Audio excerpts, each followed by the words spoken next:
waktu terus berjalan. Hari berganti menjadi bulan, lalu kemudian menjadi tahun. Saweri Gading telah tumbuh menjadi seorang pemuda yang cakap dan pemberani. Beliau memiliki kemampuan menggunakan senjata yang luar biasa dan juga memiliki jiwa kepemimpinan yang hebat. Sementara itu, terdapat sebuah istana khusus yang dibuat untuk menjadi tempat dibesarkannya Wetendri Abeng. Wetendri Abeng dididik untuk menjadi seorang putri bangsawan. Beliau memiliki sifat yang terampil serta berwawasan luas. Tak heran, beliau juga tumbuh menjadi seorang gadis yang cantik jelita. Sementara itu, untuk jabatan kepemimpinan Aleluwu saat ini dipimpin oleh para pembesar istana secara kolektif. Termasuk diantaranya ada pula La Pangoriseng selaku anak pertama Batara Guru dan La Temalureng sebagai anak kedua. Mereka semua bekerja sama untuk menjaga kerajaan Luwu tetap utuh dan damai seperti sebelum-sebelumnya. Rencananya Saweri Gading akan diangkat menjadi pemimpin Aleluwu ketika usianya telah dianggap cukup dewasa dan layak untuk menjadi pemimpin. Pernah suatu ketika, Saweri Gading sedang pergi ke wilayah Luwu bagian timur bersama dengan para pengawalnya. Mereka masuk ke dalam hutan dan berekspedisi selama berhari-hari di sana. Tak ayal mereka pun jadi kesasar dan tidak tahu sedang berada di wilayah mana saat ini.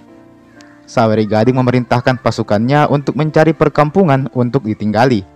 Namun Saweri Gading berpesan untuk tidak menyebutkan namanya kepada para penduduk di perkampungan tersebut. Maka berpencarlah para pasukan Saweri Gading ini. Ada pasukan yang ke arah utara yang dipimpin oleh La Pananrang, yang tidak lain adalah sepupu Saweri Gading. Beliau juga adalah putra dari La Pangoriseng.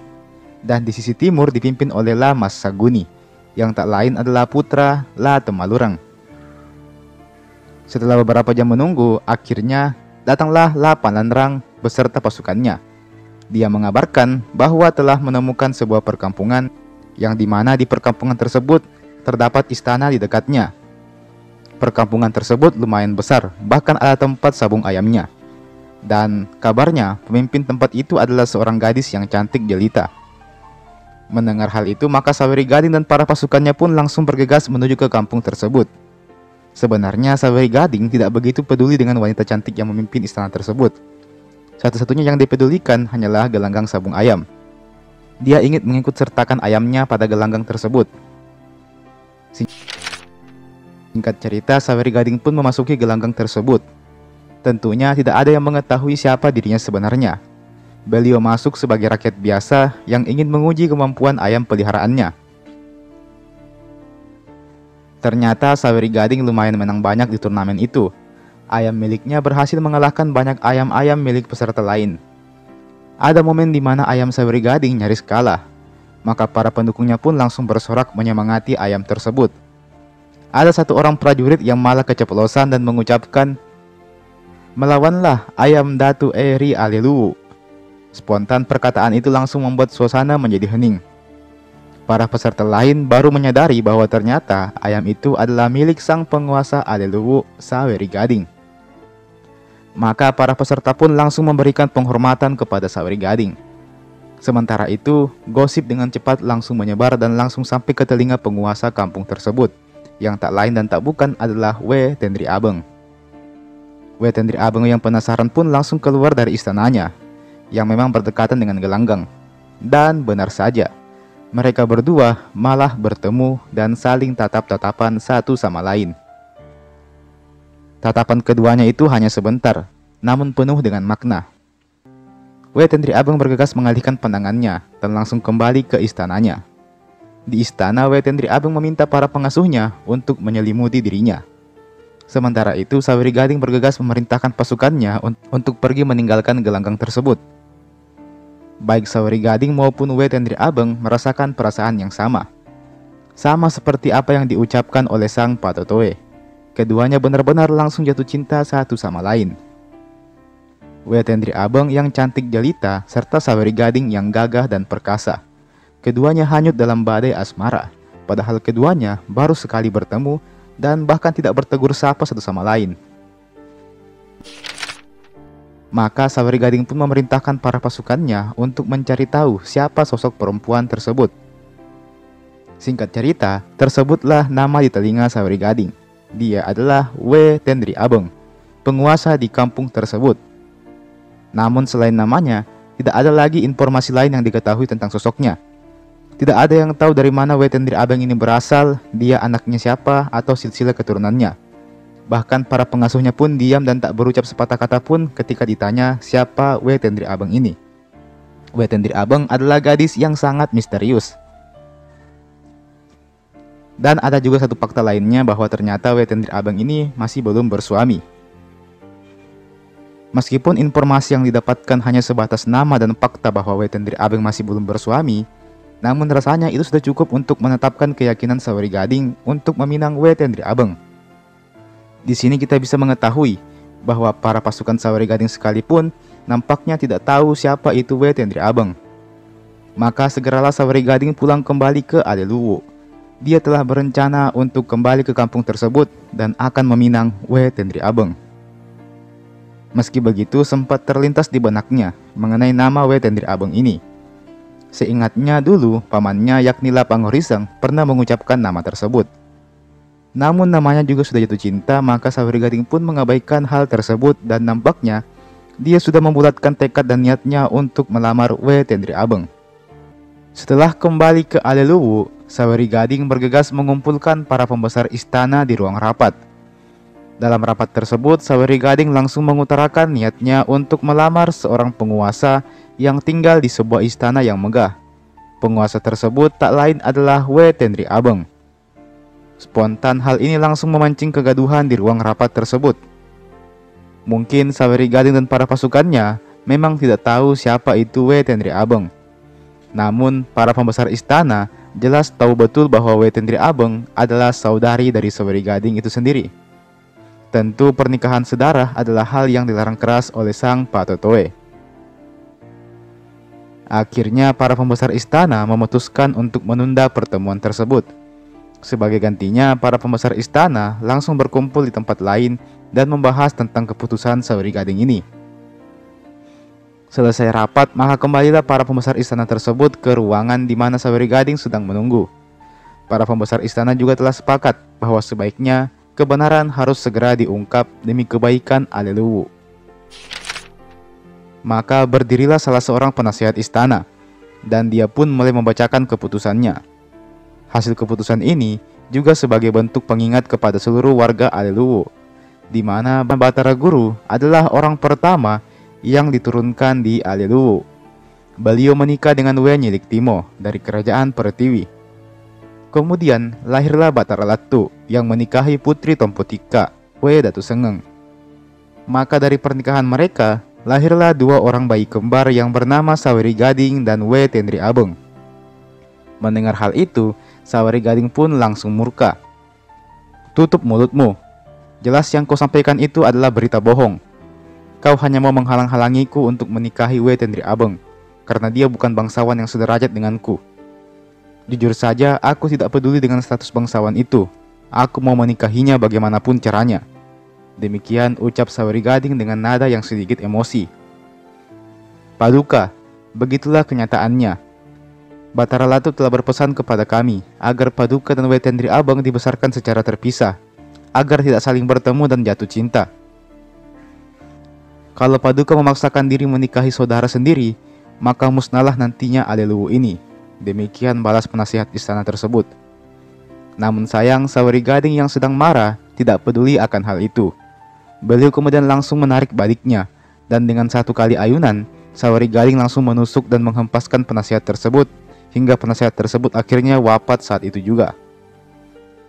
Meski begitu, beruntunglah Pananrang langsung menenangkan Saweri Gading.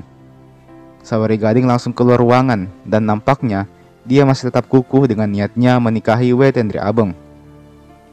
Sementara para pembesar istana juga masih tetap ingin melarang Saweri Gading melakukannya. Mereka tidak takut kalau harus merenggut nyawa sekalipun.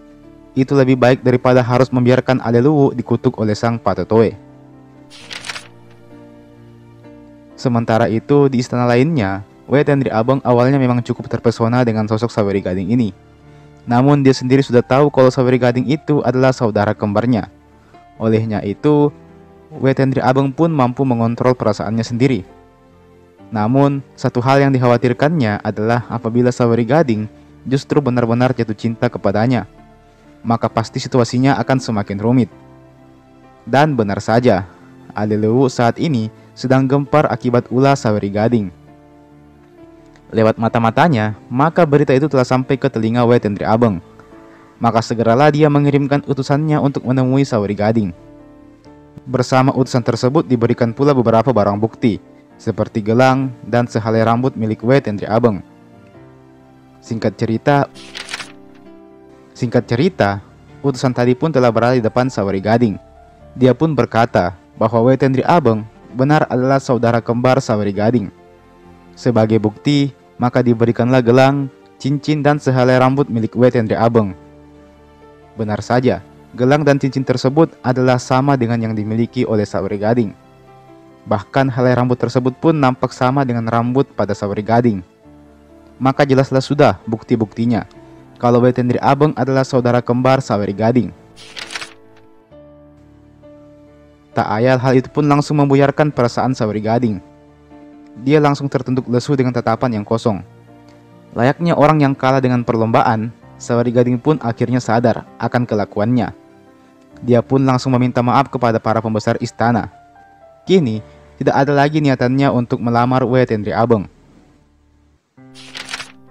Ternyata bukan hanya itu pesan yang dibawa oleh Wetendri Abeng. Melalui utusan tadi, Wetendri Abeng juga berpesan bahwa apabila Saweri Gading sangat ingin menikah, maka sebaiknya Saweri Gading menikahi saudara sepupunya, yakni I Wecudaik, yang berasal dari Ale Cina.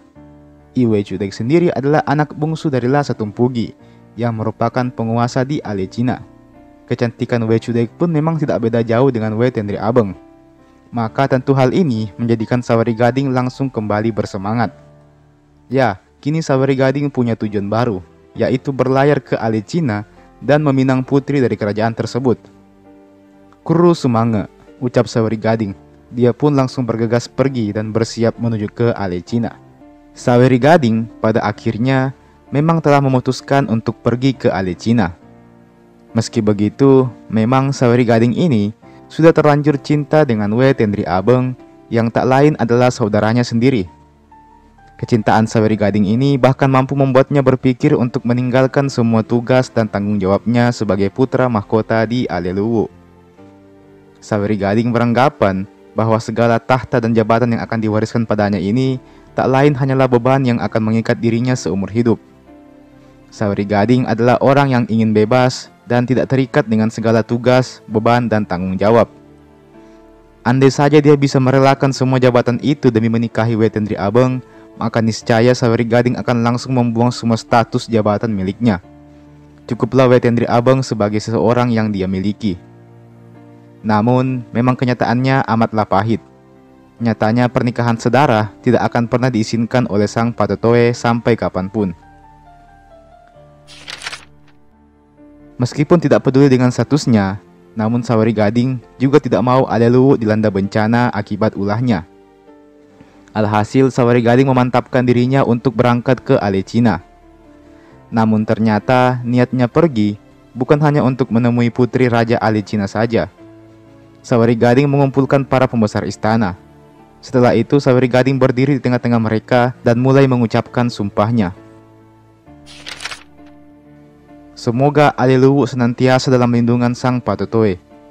Berdirinya saya di sini untuk menyampaikan rencana dan keputusanku selanjutnya.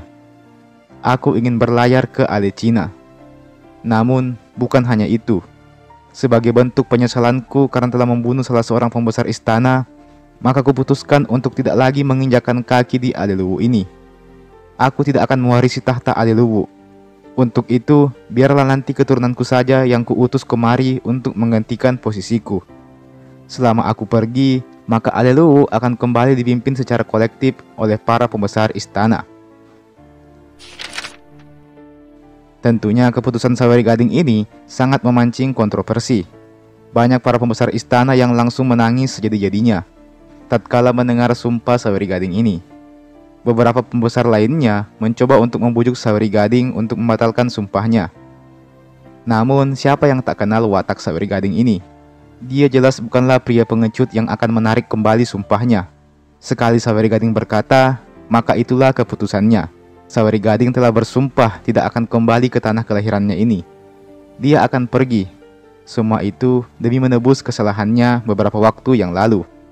Inilah Sirik Napace, inilah harga diri dan penebusan dosa seorang Saweri Gading. Kuru Sumange, Paduka Saweri Gading, ucap para pembesar istana, tentunya dengan perasaan yang sangat sedih. Inilah Saweri Gading, pemuda yang tidak pernah menarik kata-katanya. Sesaat setelah itu, seketika bumi langsung dilanda kekacauan. Petir dan kilat menyambar ke sana kemari. Kejadian ini sudah pernah terjadi sebelum-sebelumnya. Ya, ada sesuatu yang besar yang akan datang ke Aliluwu. Dan benar saja, nampak dari kejauhan, nampaklah dua orang sosok yang turun dari langit. Tak lain dan tak bukan, mereka adalah Batara Latu dan We Datu Sengeng yang telah kembali dari kerajaan langit. Spontan Saweri Gading langsung terkesima sekaligus kaget. Inilah orang tuanya yang tidak pernah dia lihat sosoknya. Saweri Gading pun langsung tunduk menyembah kedua orang tuanya tersebut, diikuti oleh para pembesar istana lainnya. Aku diturunkan kembali dari kahyangan berkat sumpah Anakda Saweri Gading. Wetendri Abang juga telah mendapatkan kabar dari calon suaminya di kerajaan langit. Kini Wetendri Abang sedang menuju kemari. Demikian ujar Batara Latu.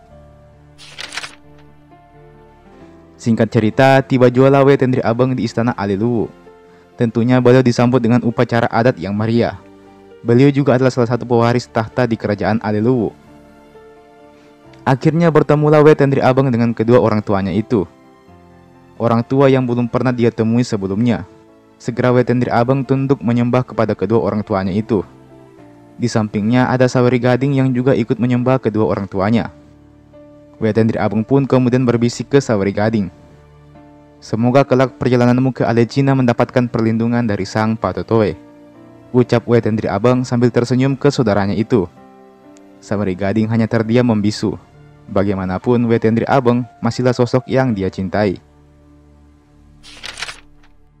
Kami meminta izin untuk turun ke bumi, semata-mata karena kami ingin menyaksikan keberangkatan Saweri Gading ke Alecina.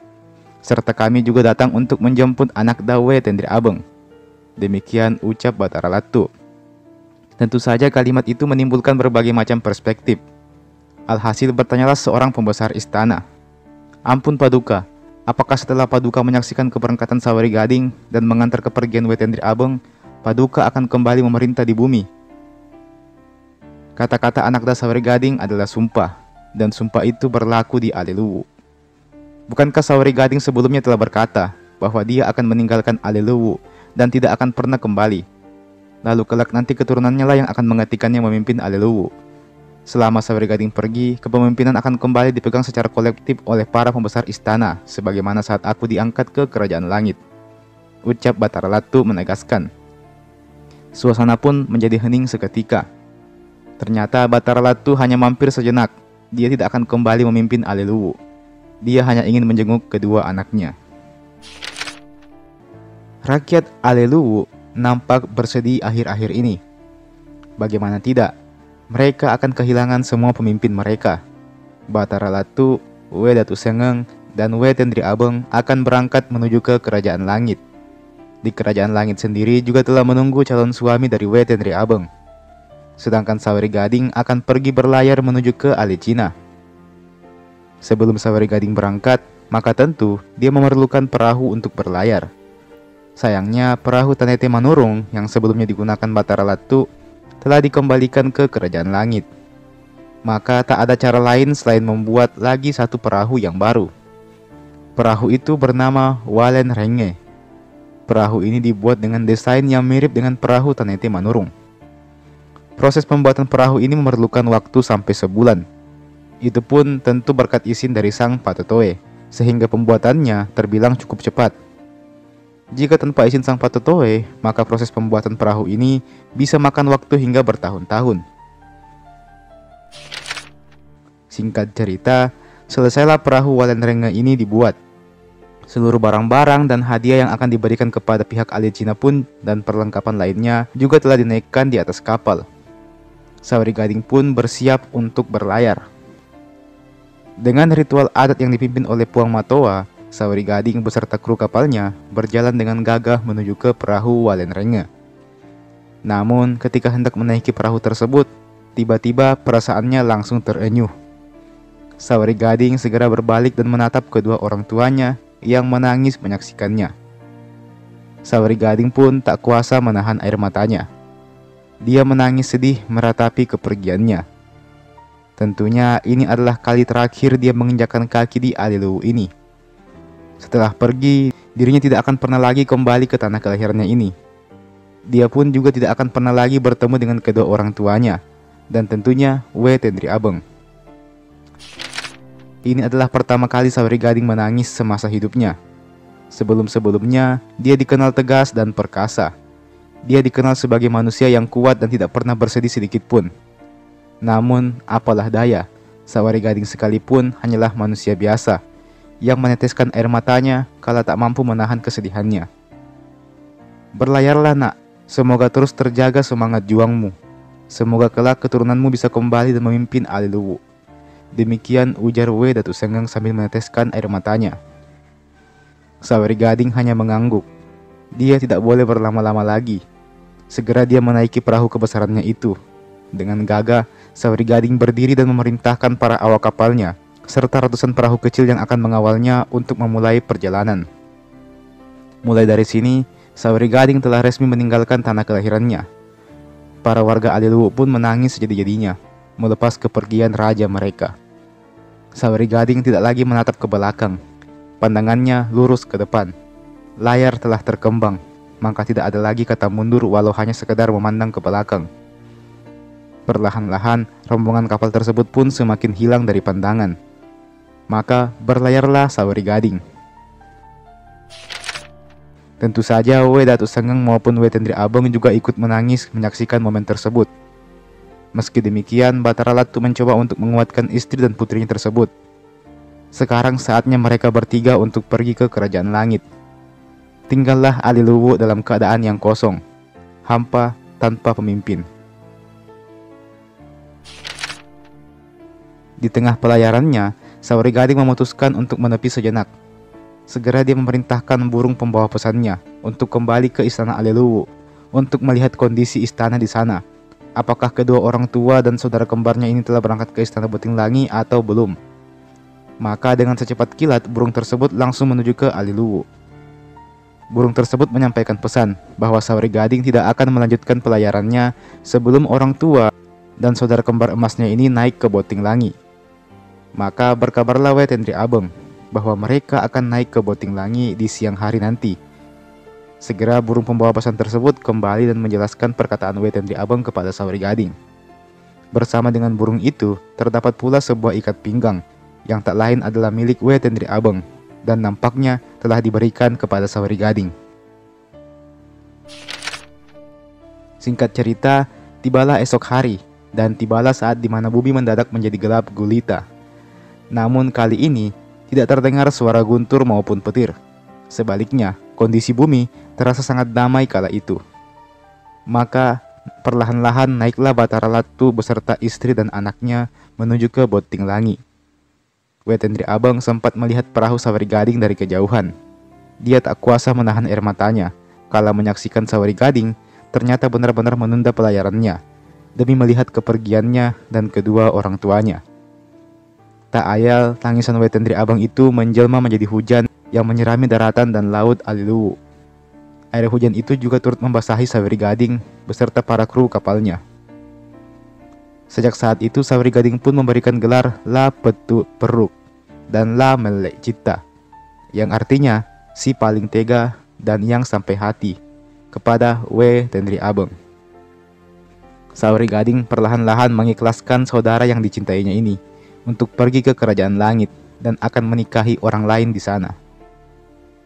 Setelah kepergian We Tendri Abeng dan kedua orang tuanya, maka bergegas pula Saori Gading berlayar dengan kecepatan penuh. Mereka telah mantap menuju ke Alecina.